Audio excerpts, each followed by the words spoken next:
Welcome back to Unfiltered Feels. Today, we're talking about something that's wrapped in secrecy, shame, and a whole lot of misunderstanding: the guilt tied with substance use. Whether it's alcohol, prescription meds, or harder drugs, this conversation this conversation isn't about judgment. It's about truth. Because behind every substance use story is a person, a reason, a history, and often a deep lingering guilt. If you've ever thought, why did I do that? What damage did I cause? Will they ever trust me again? Or even, can I ever forgive myself? Then this episode is for you. I've had people close to me wrestle with this. I've seen the guilt eat away at their confidence, even in recovery. They'd say things like, I'm sober now, but I still hate the person I was. I missed all those birthdays. I missed life. I hurt people I love, and I can't fix that. And what I've learned is healing is never just physical. You can stop using, but the emotional fallout, that's the long game. That's where guilt hides. In the quiet spaces, the what ifs, and the relationships we wish we could rewind. Up next, you're going to hear a story from a mom who hit rock bottom and came back stronger than ever before. She's an inspiration, and she shows that there is hope for everyone. So please, if you're struggling, if you're in your recovery, if you want to start, please listen, because I think she'll be able to give you a little bit of hope. So without further ado, I'm Allie, and if you could introduce yourself, that would be great. Hi, I'm Taylor Shanahan. A small introduction of myself would be I'm a 29-year-old mother. I have three beautiful babies. They have been my life source for, I owe them a lot, to be honest. So a lot of this podcast, I feel, I carry a lot of the same things we talked about previous to recording in the introduction, but I'm a recovering drug addict. I have 8 almost years. It'll be 8 full years, February 4th of 2000. Yeah, this upcoming February. It'll be 8 full years of recovery. Sorry, mom life. But yeah, recovery looks different for a lot of people. And I guess the subject of the matter is guilt today. And throughout my addiction, I felt lots of guilt. In the past, can you describe what your relationship with substances were? And then once you do that, we'll do what it is like now. How can one describe a relationship that ultimately destroyed my life but saved it? In my past, it took over my life. A lot of people, me for example, it wasn't until I got into my recovery journey did I really understand that addiction isn't just a choice, it's a disease. Like it runs in my family. I had a family branch in my family's tree before I was even a twinkle in my mom's eye. My grandfather took his own life from an overdose, and then 40 years later, my dad died the same tragic death. My mom, a few months ago, tried to take her own life by, again, overdose. It was familiar to me. One might feel the sense of guilt, but others might feel a sense of normality. For example, I didn't get diagnosed with ADHD until I was 27 years old. So I went 27 years on being misdiagnosed, and I didn't know, I was chasing a chemical that I was lacking in my brain. And, and the more I got into my recovery journey and the more I got educated, and I didn't know what I didn't know. And I guess now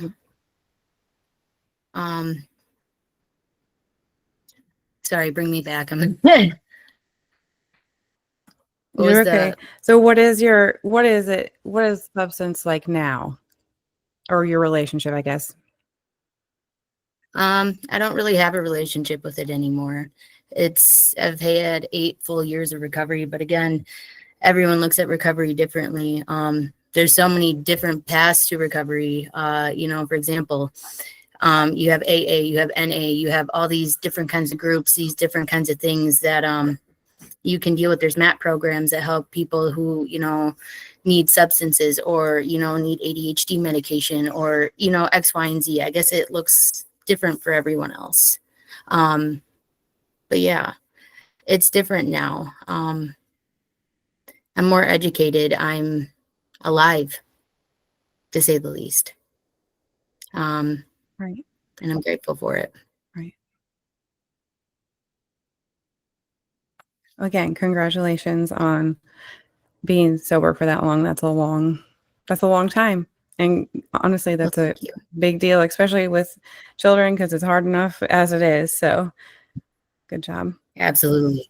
Since today we're talking about guilt, was there ever a moment that you can remember where guilt really hit you? Uh, the moment I seen my reflection in the back of a cop car. It was a reflection I didn't see. I've never, you're looking at yourself and you're like, who is this person? I don't recognize this person. How did it get this bad? And you're looking back at your choices and, you know, I was a domestic violence survivor for almost 5 years with my baby daddy. And, when I was using, it wasn't using to just get high and just be a menace. I was using to escape, to numb, to deal with the situation I had to deal with. I tried to leave. I tried to change. I tried to get clean 1,000,010 times. And ultimately it came to the point where I'm in handcuffs and you have no other choice but to see what your addiction has done. Um, but in that time capsule too, you can potentially see what could be, not just what has been, but how can I continue to live, or what can I do to fix this, or, what's the next step from here? Yes, staying clean is one step, but there's so many more that goes with it. A lot of people that are addicts are running from multitudes of problems. If it's not childhood trauma, if it's not circumstantial, if it's not, the first time I ever tried a substance was when I was in the 3rd grade, the day before 3rd grade. I was getting my tonsils removed and I got prescribed liquid Loratab, you know, or most injuries in high school, what's the first thing they prescribe them? A painkiller, and that's where most addictions start, or it comes through the family. But yeah. So I think this episode is going to bring people who have used, who have recovered, maybe who are still using, and then others who have never went through this. Could you describe to somebody who's never went through this, who's never felt this way, what it feels like to want to stop so badly, but ultimately not being able to at that moment? It's hard. It's hard to, you can tell yourself one day, I'm going to quit cold turkey. I'm done. I'm just sick of this lifestyle. I'm done. And then the next moment you have your baby daddy or whatever the circumstances. And that one inspiration of hope you once had, just that moment shattered, and most people get so scared of recovery because of the statistics. Can you imagine if someone's trying to get clean and you have people preaching to you all the time, oh, only 2% of people recover. Oh, you'll never do it. If I listened to half the things that people have told me, I wouldn't be where I am today. But ultimately, it's the stigma against it too. Like, I've never seen something, an intangible word be so tangible. How it can just ruin so many things, but create so many beautiful things. You know, there was a phrase that I had heard the other day that went into reference of these two brothers. And if you ask these two brothers why they ended up the way they did, one of them was a successful man and the other one was a drunk. And if you ask them both, they'll tell you, because of my father. They had the choice. You know what I'm saying? Like, we can be like that or we can be different. We have the choice to be in the environment and continue to live in that environment. But when you know better, you have the choice to do better. And a lot of the times, people don't know how to do better until they get locked up, until they're taken out of the situation and made to sober up, or you're taken out of that toxic living environment. Or, let's talk about the homeless population, because that goes right in there. When you're at rock bottom, you're at rock bottom. What more can be taken from you? And quite frankly, a lot of people think that, aren't you scared of death? Because you know what you're doing, at the same time, after so many years. But at that point, you welcome it, and you just don't know how to get out of it. It wasn't until I started getting into my recovery journey that, like, there was more resources popping up. There was more avenues to it wasn't just one way, or, you just had to do it this way, or there were so many different levels to it. There's different healing techniques. There's, what I'm saying? For example, people can go down the AA path, or what if someone doesn't really have a spiritual higher power? Where do they follow? Because one of the very first basic rules is have a higher power. But what if you've never been taught to know what a higher power is? So what are you basing it on? And when I sat time in prison, I was a culture shock. I'm a woman living in Escanaba. I have my whole entire life. There's not a lot of, it's shell shocked, you could say the least, and I'm sitting here and I'm thinking to myself, what have I gotten myself into? Like, I'm far away from home, Toto. Like, it was bad. And I guess it was that moment too that, like,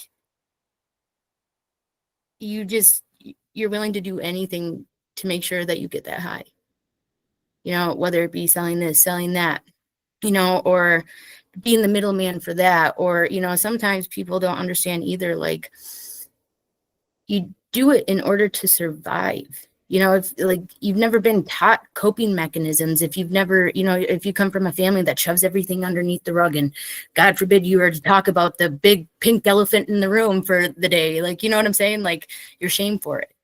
You're the black sheep. You're the problem, like, why are we talking about this? And it's like, what do you mean, why aren't we talking about this? Like, this is generational stuff. This is, things that we should talk about. And it's when nobody wants to talk about it that you're forced to sit and think about, all right, what do I have to do now? And a lot of people get stuck in old perceptions of what people used to be, and it's still a problem for me now, and I understand it. I understand both sides of the coin. I understand.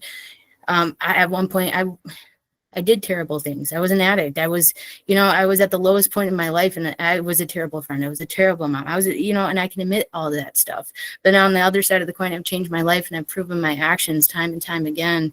And it's something that still holds me back, 8 years, and I've proven myself over that time. And I still have to fight for equality for my children and I. That stigma against, like, recovery and, like, drug addicts and everything, and just addiction in itself, it's real. I've never seen it so tangible until it came down to, like, people judging me and my children, or looking at me differently and looking at my kids differently, or treating them differently. Because, for example, I didn't get my diagnosis of ADHD until I was 27. My son just got diagnosed. I'm a recovering drug addict. His dad's a drug addict. I don't feel comfortable putting my child on a narcotic to make your life easier. I'm sorry, I don't. Can we learn a different way where, like, we can teach at his level? Can we look at IEPs? Can we look at something different? Because you're not looking at him as the whole person he is. You're looking at him like he's a problem, but you're not looking at the fact that the 7-year-old boy has lived more than you have your whole entire existence and is still here. And it's a scope that, like, I have to, I paid my price, I paid my dues, I've changed my life, but it's like, it's hard to break that stigma for my children, because, oh, your mom was a convict. She was a junkie. She was, she went to prison. She did this, and I've seen how it detoured like certain people, allowing their kids to come hang out. And I get it, on a total, standpoint, I understand in a mother's, and then the other side of it, I feel bad. I didn't know that my addictions back then were still going to come back 8 years and then some to come show me that the past is still real, but what do you do? And it's hard to really talk about, like, there's so many faces that guilt plays, I suppose. There's the good guilt, the bad guilt, but ultimately it's like what we do with that. Are we going to stay stuck in it? Are we going to learn something from it? Are we going to keep living in it every day? If I would have stayed stuck, I wouldn't be here. But yeah. So, for people who are maybe just starting their recovery journey or maybe are well into it and are maybe struggling right now, do you have any words for them or any advice that you would like to give, or anything that helped you got through when maybe you felt like, can I actually do this? Can I move on? Can I continue to be the person I've grown into? It's possible. If you would have asked me 10 years, like 8 years ago, if it would have been possible, the first thing I would have said is no. But if there's anyone that can show you or testify to you today that it is possible, I am your living proof. Some say that, addicts will never get their kids back. Addicts can never do this, they'll never do that. Well, my addictions landed me in prison, and my felonies never disqualified me from working for the state of Michigan with the maternal infant health program, working with pregnant women for women who had opioid use disorders. That didn't stop me from being vice president to a nonprofit organization under the district court judge. It didn't stop me. It didn't stop me from just wanting better for not only myself but my children. But I did damage in my community too. Let's be honest. I went to prison for selling drugs.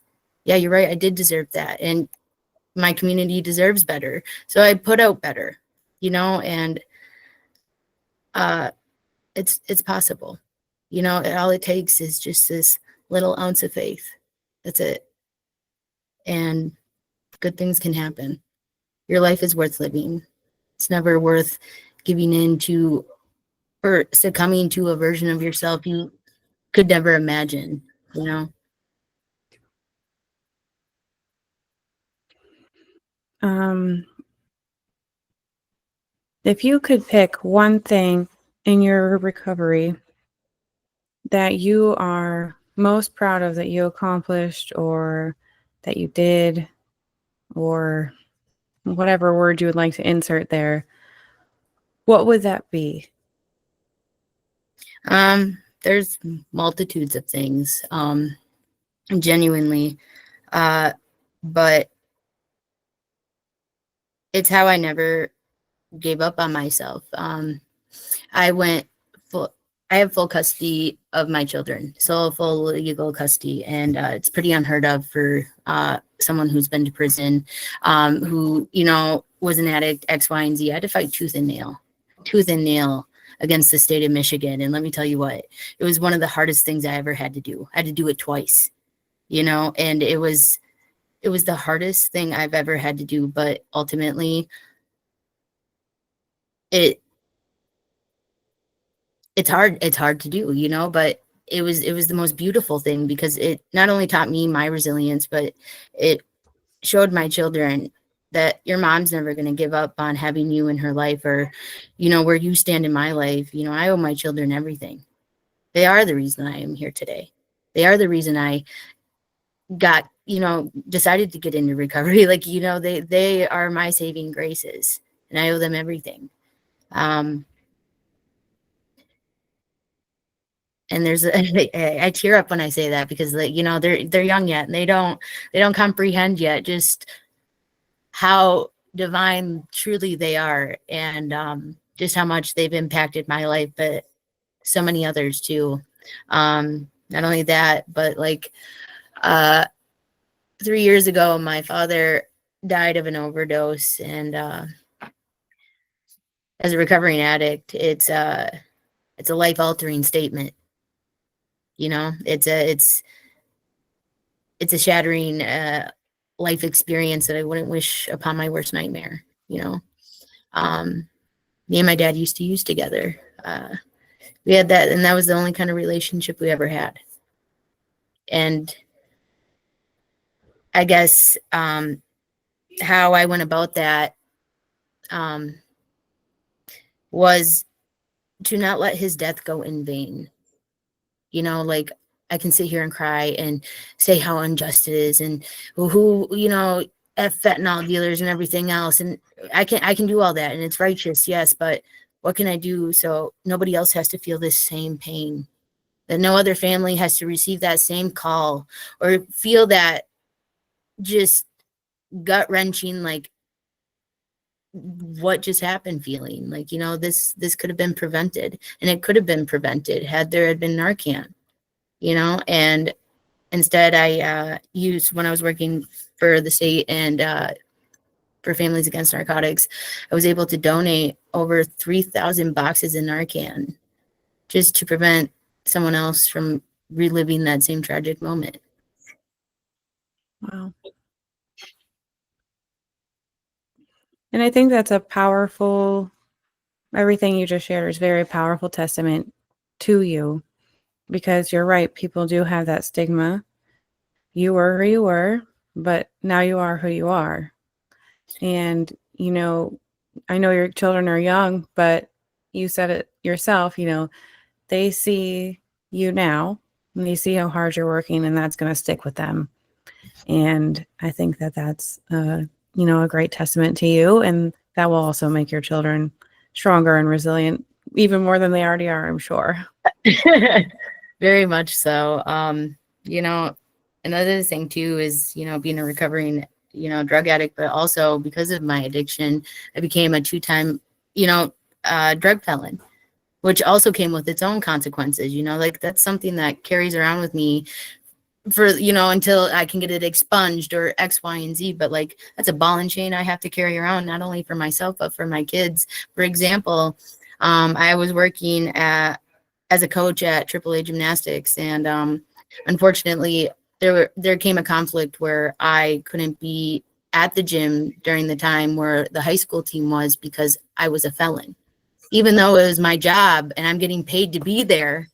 And you know what I'm saying? Because I'm a felon from 8 years ago, even though I've done all of this amazing things, you guys are giving me problems because I'm here on a totally different thing. But what are you saying, that because I'm a felon, I can't volunteer my time or be around students, because my children are students of the same school district, and I don't know who you're telling that I can't go and volunteer. You know what I'm saying? Like it's not going to work for me, and I'm going to tell you why. Because statistically speaking, after everything my children have been through, there, I can't imagine, like my A score, which is the adverse childhood experience test, and that has a lot to do with like statistics wise and like how that affects children and like their learning developments, learning disabilities, everything else into those kind of categories. But ADHD, I forgot where I was at. um An A score or something? oh, the ACE test, but it's I had to I'll reel it back a little. Ultimately, I had to fight tooth and nail. I had to go have a meeting with the superintendent. I had to share my story, my testimony, and I had to fight again tooth and nail with this man to explain to him that, we can't look at every case the same. Like I can understand why most people do, and we get this reputation of X, Y, and Z, but I'm telling you, I have this documentation that like I'm a certified peer recovery coach. Like, why is it that I can work for the state but I can't volunteer my time for for my kid's school event, and finally I got to share my story in front of the school board and was voted in as the first felon parent as a district volunteer in Delta County. And I was like, that's kind of cool, like that's That is unheard pretty of, cool. but it opens windows, for other parents that, hey, yeah, you made a mistake, your addiction landed you in some places you didn't want to be in, but that doesn't mean that later on you can't be in your kids' lives. You know what I'm saying? There's possibilities. You just have to be open to like receiving the possibilities. Like, okay, this is what happens when I get high. Well, what can happen when I get sober? Like, what happens when I choose recovery? What happens when I choose to heal? What happens when I choose to take accountability? Like what only good things can happen from that, you know? And I think a lot of the times that people struggle with is, they don't want to look at themselves and admit the damage they've done. I've shared my testimony in front of thousands of people. I'll be the first person to tell somebody, my mishaps, and a lot of people aren't like that. And I guess it's the transparency of it. You just don't know what can help somebody. You don't know what someone might need, or like, that little bit of advice. I mean, to this day, I ran into my 5th grade teacher when I was working at Five Corners, and there's a little piece of advice she gave me as a 5th grader. She's like, don't you ever get a credit card, da da da da da, terrible, like all this. I've never gotten a credit card, and thank God my credit score is great. Even through my addiction, I didn't get a credit card. Thank you, Miss Schmidt. Like, you're great. But like it's things like that where like those little bits of pieces of information might come in use one day, that little piece of hope, or like that little story, or, oh, I seen this girl do it, or I heard she could do it, or he, whatever it may be. Right. And that's really, part of the reason why I wanted these stories, because I feel like even though maybe, we have different lives, we've been through different things. However, I think that substance use affects everybody in different ways. And on the flip side of that, I was not a user, but I was around people. And my thought was, I'm not important enough. What can I do to be more important? You have that other side of it. And I think sometimes instead of us just speaking to each other and trying to understand each other, we just kind of push ourselves farther and farther and farther apart. And,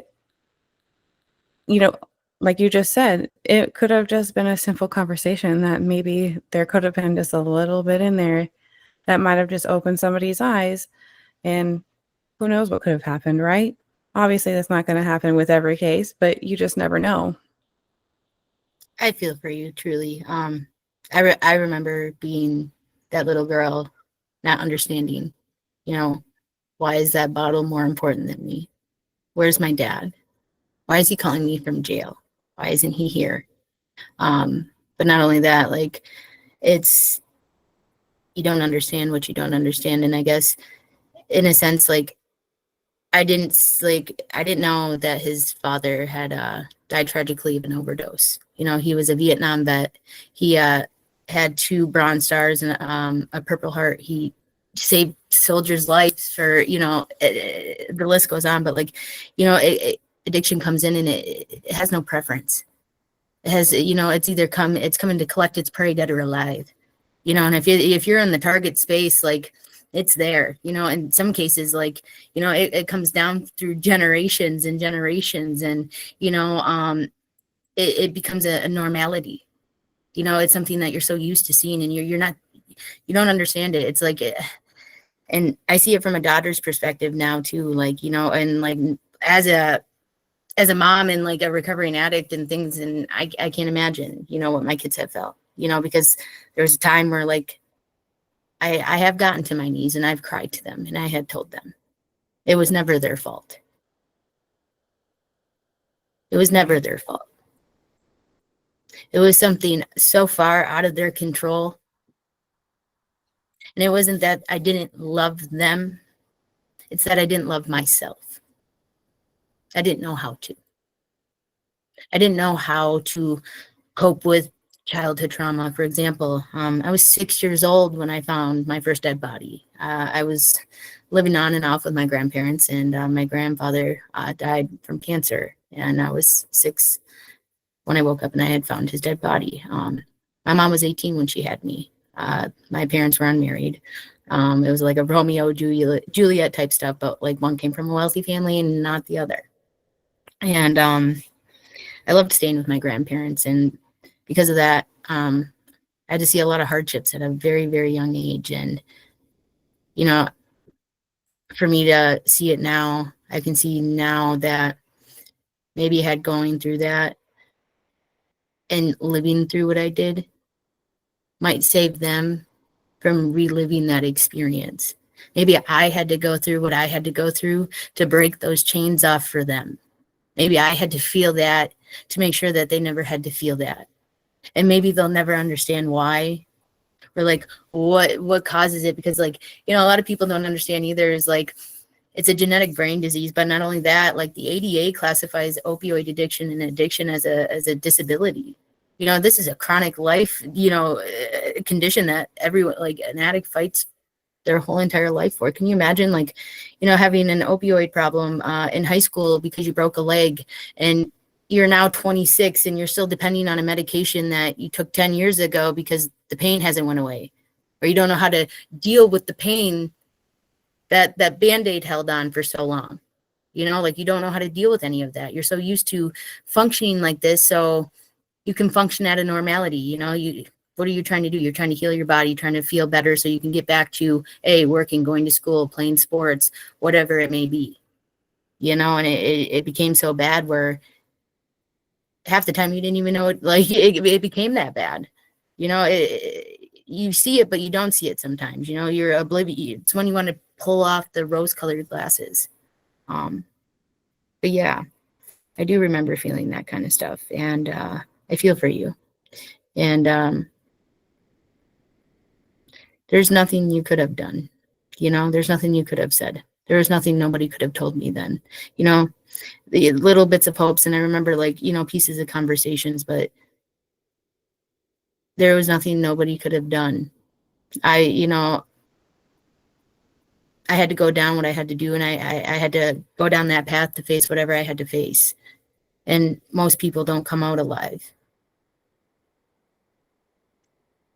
Right. So do you feel like now you've done all this? You mentioned briefly a little bit ago you didn't love yourself. How do you feel about yourself now? I genuinely enjoy my company. When I was in prison, I had nothing but time to sit there and spend by myself. I had just went there right before COVID. So when COVID hit, you went from like having full population to 23-hour lockdowns. You better get used to it. You had no other choice. Unfortunately, I had restitution and fines, and I could only get $50 a month in there. So survival in there is, if you can imagine the prices out here, well, try 10 times more for littler quantities in prison, and you make do with what you have. But I had to I had to spend that time alone. I had to take off the masks that people, the perceptions of what others wanted me to be, or what they wanted me to do with my life, or like what what others thought of what I should have been. Like I ask people this question all the time, like, who are you? Do you know who you are? You can tell me your government name. You can tell me, you know what I'm saying? But like, genuinely, do you know your energy presence? Do you know your aura? Do you know, like, that kind of stuff? Like, when you heal the most, the the wounds that brought us to the brinks of our knees, it's an intangible beauty.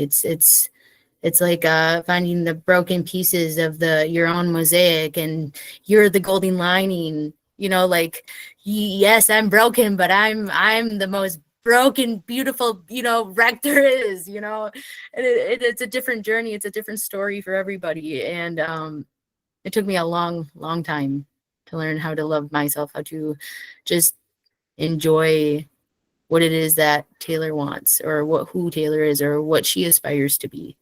I didn't want to live in the image of, what my mother wanted, or, I didn't want to live in the shadow of my dad, and that was the thing. I was always letting, other people's like decisions or choices or perceptions of me affect how I felt about myself. Example, I had daddy wounds, growing up. Not only that, I watched death happen at a very young age. So I knew there was a beginning and ending to life before, like, I was, I was like kindergarten, first grade. And, these people are talking about like little ponies and I'm attending like funerals. Like, ooh, it's not even there. I was living with my grandparents, and here, I was going to Holy Name School, to Catholic school. It's an expensive school on top of it. Like, so, my grandparents were paying for that, but like, the people I'm going to school with, their families they're married, they come from successful homes, like, multitudes of businesses and, just, good people, and here I come and like, hi, hello, I pretty much live with my grandparents and, X, Y, and Z. And, I just felt so different right away. I just felt like nobody knew what I was going through, or like the comprehension. Like, how do you tell another 6-year-old, like, yeah, this is what I just walked in on? Or like, how do you even explain those feelings to any adults or anybody else?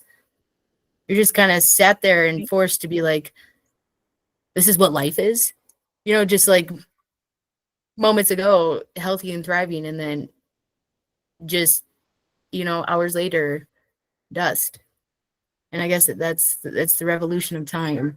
And I guess, I was looking back at the questions and I was getting so just amped up, like, oh, I don't know how to answer this and everything else. I'm kind of glad we talked all these things out, because it's like these conversations can go so many different ways, or like so like there's just so many different aspects to it, and I didn't know any of the aspects until, I put myself through school and, got my certified peer recovery coach, and then I got my community health worker certificate. Now I'm going to Bay College for the law program.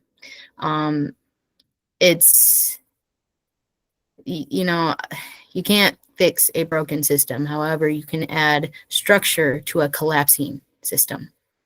I've lived inside and outside of the system, as have my kids, and not only can their story, like, help other people, but it's the journey of resilience with like a mother and her baby cubs, like, like what else can be thrown at us, and it's, it's had its bad effects, it's had its good effects, but honestly, in a way too, I'm my kids are brilliant. You know what I'm saying? Like, their problem solving skills, like, not only that, they're street smart.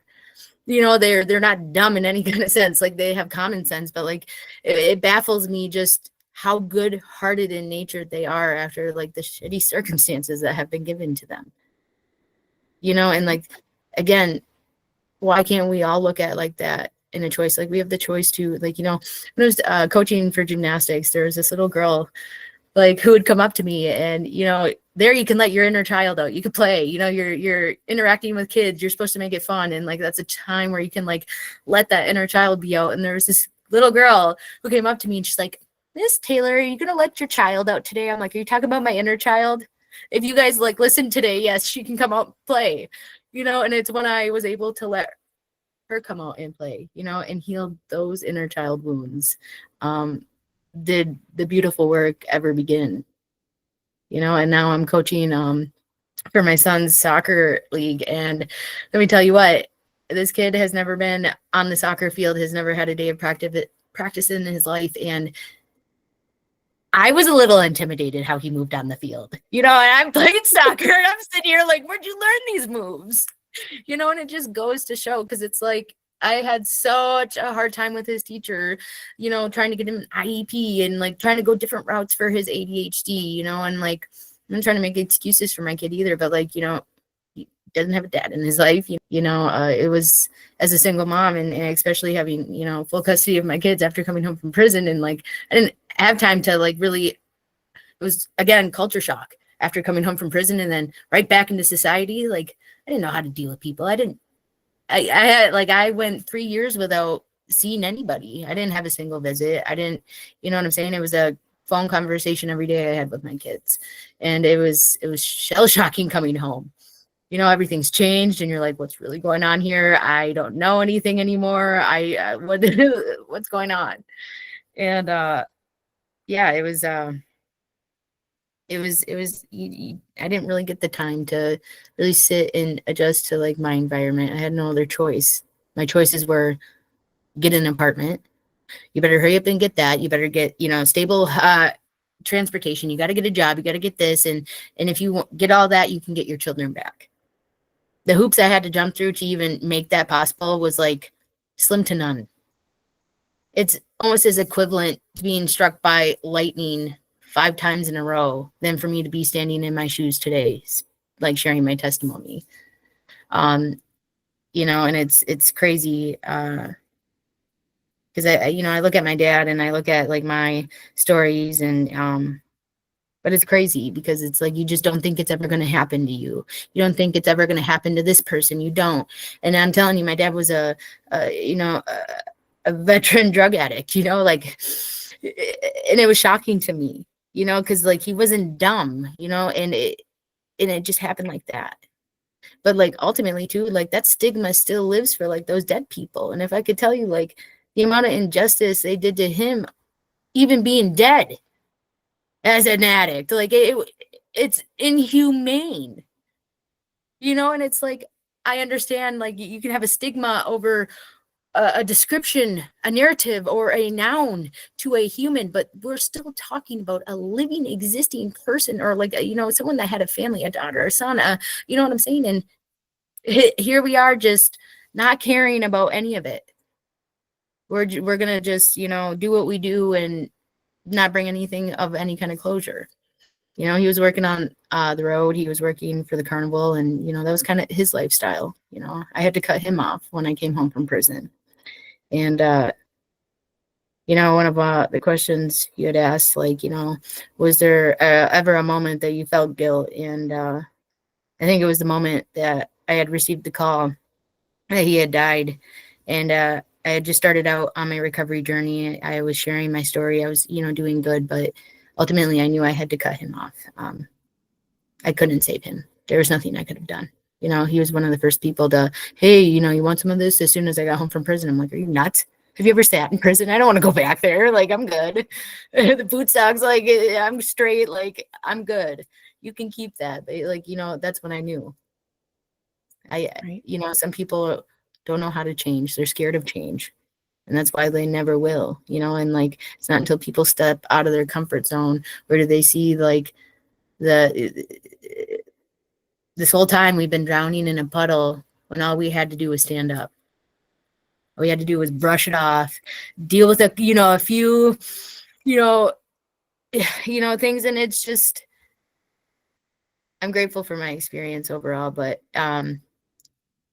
it was hard when I found out my dad died. And, I was a certified peer recovery coach. I was working for FAN. I had all the resources. I had the Narcan. I had, everything I could have gave him. And the thing is if I didn't cut him off, I knew where I was going to go.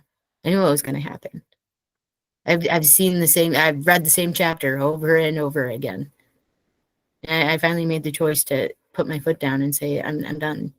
I love you, but I love me more. Right. And I felt guilt when I deleted and blocked him off Facebook, and I can't even add him as a friend anymore. I can't even see what's on his profile. And, I'm sitting here thinking to myself, like, was it really worth it? Was it really worth it? You could have, and there was so many things I could have said, but ultimately, I think he knew too, like that was the only bond we ever had. And that bond had to end. Right. And, obviously he's your parent, you love him. But like you said, you know what's going to happen. You know how that story ends. And you've come this far. You've got your children. You're doing the thing. And you're right.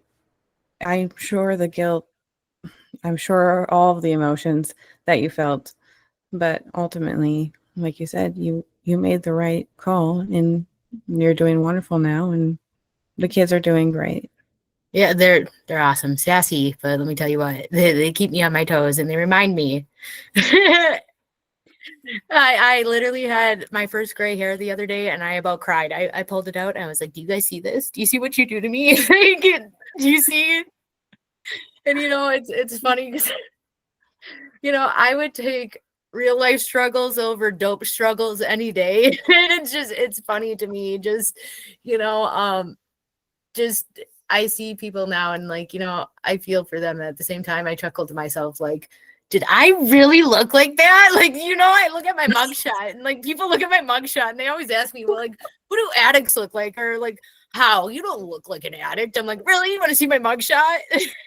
And I was like, I'm different now. That's the whole point. or like some people too have like the description, like people who do like meth or any kind of that stuff, they don't have teeth, and like they're like, how you have your teeth? And I'm like, well, I take care of my teeth. Just because you were an addict doesn't mean you didn't, like, and there's some forms of that too where like people do start doing that, and like it comes to that. And but it's funny to me because it's like, well, what does addiction look like to you? What face does that? Or like, when I tell them I'm a felon, they're like, well, you don't look like a felon. I'm like, well, am I supposed to have a tattoo on my face that says I'm a felon? Or, do you want my MDOC number? And it's not for anything of like, and like, a lot of people are like, well, why do you keep talking about your past and everything else? And it's not like I want to keep living in my past. It's how it can pollute change in these upcoming generations. Because let's be honest, like, the stigma against addiction and like recovery and like Narcan and things of that nature. Like Narcan, for example, I always get the controversial. Well, it's enabling. It's this. It's that. All Narcan does is enable breathing. For example, did you know that the first person who was administered Narcan in the United States was a 4-year-old boy who got into his parents' drugs? So are you telling me he didn't deserve the chance to breathe? And like that's the concept of things. Or like, I worked for the health department for the maternal infant health program, and there, they did needle exchange programs and X, Y, and Z and things of that. And people are like, oh, well, that's enabling. Yes, in one sense, yes. In the other sense, you're preventing a community from catching HIV, hepatitis C, all these other icky ass diseases that, like, now let's talk about if addict, you're a woman and you're an addict and you're fertile. Well, what are you going to do then? You don't have very many options. And once you find out you're pregnant, well, you can't hide it for long and you have to go in, and, you're terrified to go in because you're an addict and you already know what the story is going to be, and what really gets me too is I feel for those women because I was one of those women. I was an addict. I got pregnant and I'm terrified. These doctors are telling me that like my child can die if I don't get on this medication, like, X, Y, and Z, like they're amping you to get up on this medication. But you know what they're not telling you is the effects of that medication that are going to have on your life, your child's life, and, just all the bullshit that they had behind the scenes. They didn't tell you that because you're on a medication that your doctor prescribes to you, that CPS is going to come in right after you have a baby, come in and knocking and telling you they're going to come take your kid for taking a medication that was prescribed by a doctor that's federally regulated by the ADA. You know what I'm saying? Like, this is a real life issue. And, now you have these women on these medications, and I was one of them, and I didn't know what I didn't know until later on. I was red flagged at every pharmacy, and I was like, well, I don't get it. I came here to get help. I have this medication. You told me I had to, here's where my odds are, the statistics, you know what I'm saying? Well, likely chance that if I don't get on this medication, my baby's going to die. So, what am I supposed to do here? I'm going to take the medication. I want to be a mom. I want my baby. I don't want to live with that. You know what I'm saying? Like, and they put you on this medication, but like, they don't tell you that the effects of this medication afterwards. They don't tell you the percent chance of your child withdrawing off this medication. No, they tell you that it's very rare. No, it happens every single time, and your child's in a NICU for a month and a half. And you have no idea what's going on, and you're still on this medication, but your baby's coming off this medication, and it's it's a terrible feeling because like you're trying to do better, but like at the same time you're trying to get help for your addiction, but like you're trying not to kill your baby, and you're not trying to, go and piss anyone off, but at the same time like you're scared, you're terrified because now you have CPS at your door, and you're like, I don't get it. And it doesn't matter. A lot of people are like, oh, for these women to be on these medications, they have to be junkies, X, Y, and Z. No, women who become pregnant on opioids, you know, are offered these kinds of medications so their babies don't be affected or like, miscarriage early or X, Y, and Z. This can happen to anybody that, anybody. And it's scary. They don't tell you these things. And these, a lot of people don't understand too is like, it's not just in the streets. Do you see addiction? Like, it's doctors too. You go there every month to go get your round of pills because you're so dependent on them. Now you're taking more than what you need to because X, Y, and Z. It could be a million excuses why. Now you're subjecting yourself to a change in environment, change of behavior. You're modifying like how many different kind of chemicals in your own natural brain. Now you're adding so many different things, but it's just crazy. Have you seen like how they're doing DNA tests for like antidepressants now? Yeah. Like just how far we've come. And it's Right. crazy, but at the same time, where it's a band-aid too, so it aids and it helps, but at what point? And it's scary because like, these doctors don't know what's going to happen to your kids years on. And now they're finding out it's links to autism, ADHD, neurodivergency, and everything else. And it's like, well, what is this? It's baffling to me because, even though I've decided to do better with my life and did all these great things, it still comes up and haunts me. That guilt too. Like, did I do this? Did I do the right thing? What would have happened if I wouldn't have? Or all the X, Y's, and Z's in between. Yeah, I can go on rants about this all day. That's okay. And then one more question for someone who maybe is looking for help, whether that would be to, start the recovery journey or continue on. Do you have like any suggestions for them, like where to go? Maybe like, I'm sure it's different for every state and everything, but maybe like a place where they could maybe find somebody or someone to help them or to um, try. honestly, it's going to be different in every state and position, but look into your local nonprofits. Not only that, I know in the state of Michigan, Families Against Narcotics, it's going to be a different logo now. I want to say Facing Addiction Now is what it's called. But you can call them, and not only do they have peer recovery coaches, but they have family coaches. They have trainings on their sites. Not only that, you can go to your local health department and find out, like, for example, if you are a Medicaid UPHP, what kind of programs or even private insurances, what kind of programs do you offer? What can you suggest? X, Y, and Z, also like, what is it that you're recovering from? First off, figure it out. You could be recovering from multitudes of things, but like ultimately when you're ready, you're ready, the best thing I can do for like resources and things of that nature is like, you know, how bad do you want it? Because it's like those beds aren't open very often, and the only time it's going to work is when you want it to work. So how many trips is it going to take if I tell you it's only the only trip you need to take is the one when you're ready to take it? you know, not these half-ass attempts, not just people pleasing for someone else or anything else, but like when you're genuinely ready to chuck it all down and just, all right, it is what it is. It's the circumstances and I now have to deal with it.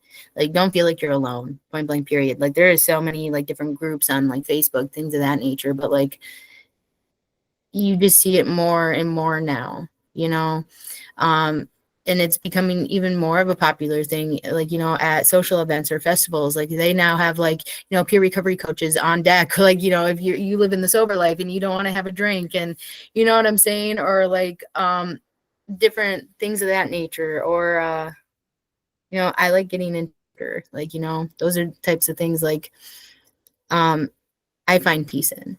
It's not something there's different paths for everyone, but yeah. Um, Honestly, you could even do a Google search and like look up like resources in your town, county, X, Y, and Z. Um, but yeah, I would definitely recommend reaching out to like different Facebook groups or like, things. That's for how I got most of my like, recovery connections, was, following people on Facebook and reaching out and like being able to share my story and like, just being in the right place, right time type of stuff. But it wasn't until I put myself in those kinds of environments did I understand like, oh, like this is a much bigger ongoing thing than I thought really was going on. There's so many more people that are like actively talking about like I'm recovering, like let's talk about it. Right. And I think that's the beauty about social media too. Yes, social media can be horrible, but also, it connects you to people that you may never even meet in your lifetime. But I think it's also a way, the fear that you might have. You mentioned fear of change. People get so stuck in this is what we do. This is how I've grown up. This is what I see.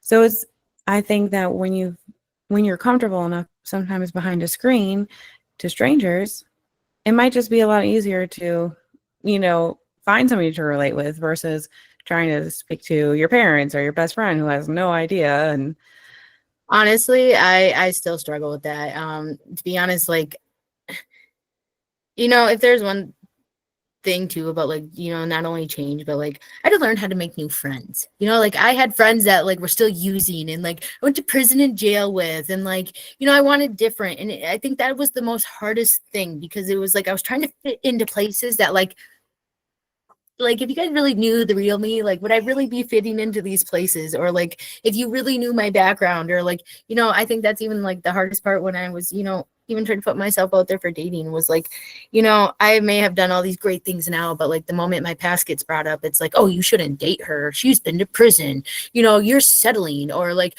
oh, she's, she has too much baggage, she has 3 kids. Or like, it was a very discouraging kind of thing. But you know even to this day, it's hard to like talk to people. And I guess, um, it, you're right. It's very hard to like go like talk to people, and especially people who haven't lived through those kinds of things and X, Y, and Z. And I guess you kind of made me have an epiphany moment that I probably should start making more friends instead of I staying think in we here. all should.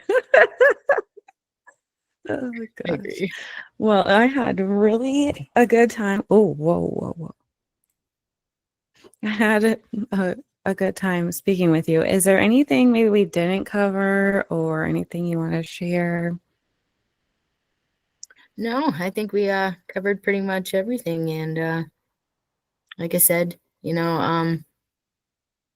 you would have told me, 8 years ago that my vulnerability would have been my biggest strength, like it takes guts and it takes like courage in it, but like, what it's like to go in front of like strangers and like tell the deepest, darkest parts of your like life, just hopes that someone else doesn't like try to like go and like do the same things you did, or like in the fear of like, judgment, or like what other people may think. For example, like in the like it took me a long time to finally take the victim mentality glasses off, of like, why does everyone hate me, why are they all judging me, like, you know what I'm saying? And I guess I didn't understand it in a circumstance where like how other people had to view addiction.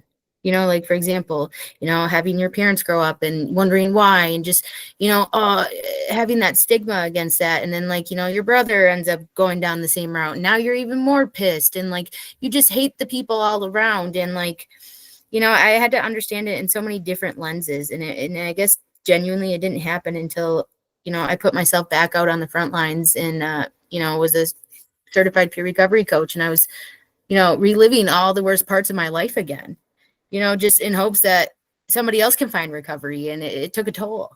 It took so much toll, and it wasn't something, it's hard, and I kudos to all my peer recovery coaches and community health workers and all the people, like, like it takes troopers to do that kind of stuff, and like, counselors, and like reliving and rehashing that type of stuff, but ultimately, Sometimes you just have to relive the past in order to heal from it.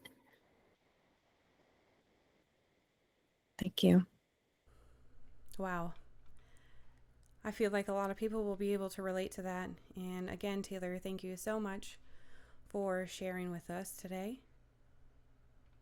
Let's talk about the guilt shame cycle. You feel guilt, so you hide. You hide, and then you isolate. And we know what happens when you isolate, because guilt thrives in isolation. You isolate, and then the pain grows. So you use again just to make the guilt go quiet. And then the cycle starts all over. This is what makes the guilt so dangerous. It thrives in silence. And silence keeps people stuck. So today, we're ripping that silence open. We're saying it's okay to admit I messed up, but I'm still worthy of love. I'm trying, and that counts. I want to do better, even if I failed a million times before. Guilt does not mean you're broken. It means that you care. It means your conscience is working, and that you want to repair, rebuild, and reimagine a life that is whole again. We heard a lot of good things, good ideas from our listener's story earlier. So let's talk about how people are learning to live with it and move through the guilt, because it's heavy and it's real. It doesn't have to own you forever. Here are a few things that listeners sent in that help them, so maybe they'll help you too. Own what's yours, but not what isn't. You can take responsibility and you can say you're sorry, but you don't have to carry the weight of everyone's reactions forever. Some of that is not yours to hold. Make amends, but protect your peace. You might not get forgiveness from everyone, and sometimes that's hard to understand, but it doesn't mean that you stop moving forward. You still get to forgive yourself, and that part matters just as much. Turn your shame into something bigger. Some people find healing in helping others. Maybe it's showing up for someone new in recovery. Maybe it's just being honest about your story and telling people what you went through. There is power in that. And there is freedom in saying, I've been there too. Don't do it alone. There's therapy. There's support groups, AA, NA, SMART recovery. Whatever works for you. Find your people. Because carrying guilt by yourself, that's not strength. That's isolation. And you deserve better than that. And most importantly, celebrate every single win, no matter how small. Every day you stay sober, every honest conversation you have, every time you choose healing over hiding, that counts. That's something to be proud of. And even if no one else sees it, you know it. And that's enough. If no one told you this before, let me say it now. You're allowed to move forward. You're allowed to heal. You're allowed to love yourself again. You are allowed to forgive yourself. You are not your addiction.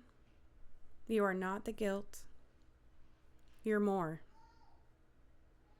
We don't do shame on Unfiltered Feels. We do truth. We do healing. All right, that's it for today. Next week, we're exploring a different kind of guilt, family dynamic guilt. Just a reminder, this podcast is all heart, not healthcare. Please talk to a professional for medical advice. Follow us on Instagram and Facebook at Unfiltered Feels Podcast. Share this with someone who needs it, or leave a review. And don't forget, the things you're feeling, you're not alone.